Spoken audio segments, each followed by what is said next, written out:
Now, if you have been keeping up with the Planetside community, you know that the player base is quickly becoming a doomer.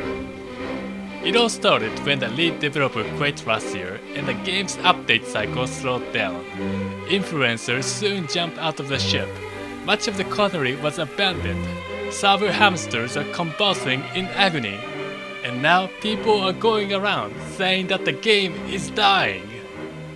And as a content creator, I cannot just sit back and watch. I need to do something about it. And that is why, here are the 5 phases of Planetside doomers.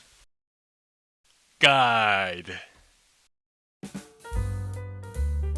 Now the very first step of being a Planetside doomer is denial. Because if you really think about it, there is no way that the game is actually dying. As it stands, this is the only MMO FPS in the market where you can shoot at the blob of players while simultaneously being followed by your in-game stalker. And there is just no other game that offers the same kind of combined arms experience. Now the key here to denial is to keep coming up with good arguments against doomsayers, like the game didn't die for 12 years, so it won't die in the future. Low population? It's just a calm before the storm. That is the Sandro update. I mean, that one guy who's been trying to communicate with a language that no one in Asia understands, he still hasn't given up to this day. So stop saying that the game is dying. But unfortunately, even if you are a staunch defender of this game, it only takes you one bad session to take you into the next phase. Anger. What the hell, I'm just trying to enjoy the game, but it is literally impossible with tryhards keep spamming OS. Actually, the game is dead now, and it is all because of stupid additions to the game and stupid tryhards abusing it. Remember, at this stage, it really doesn't matter what you are angry about, whether it is infills or Oshers. What is important is that you are angry and you're letting it out on people who just want to play the game normally. Who kills this game? A. Hacker. B. Overpumped damn dog. C. Dumb dog hacker. D. All of the above. Or sex. Yes, it is E. Sex. Stupid sex is the reason the game is dying. Because it is stealing away the player base. Why isn't the devs doing anything about it?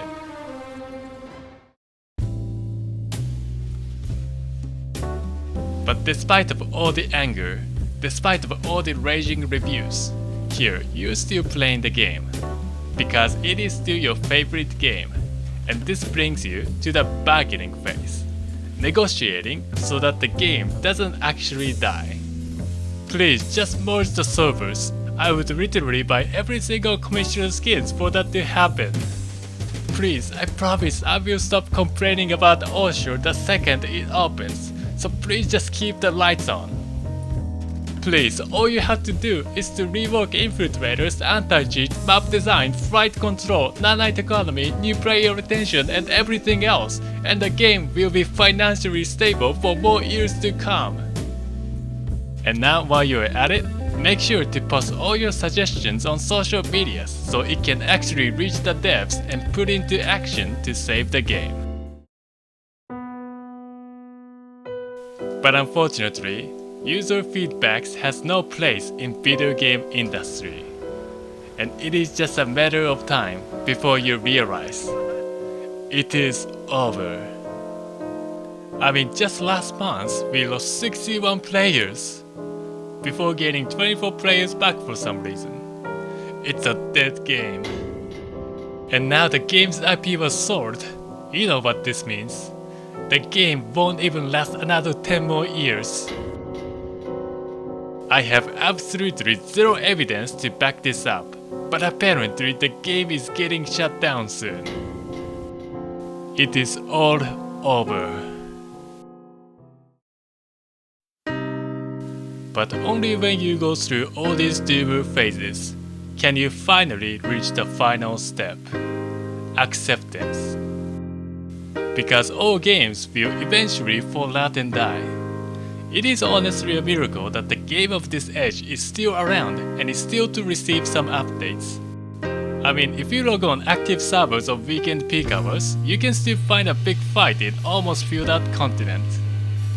So maybe, instead of doomsaying, we should just be trying and enjoy the game while it lasts.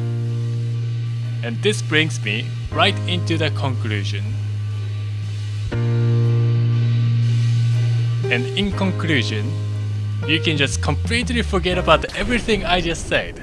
Because why would you want to go through all this process and still be pessimistic in the end, when there is something very exciting on the horizon? I mean, we all heard about the IP sale, and that can only mean this one thing. A billionaire fanboy bought the IP and is now developing Planetside 3. Yes, that is right, the long-awaited sequel, with improved gameplay reflecting the use of Planetside 2 feedbacks, the engine that can handle millions of concurrent players this time, and with modern graphics with all new ray trace bunny spandex, so it doesn't even get outcompeted this time. The future is looking very bright.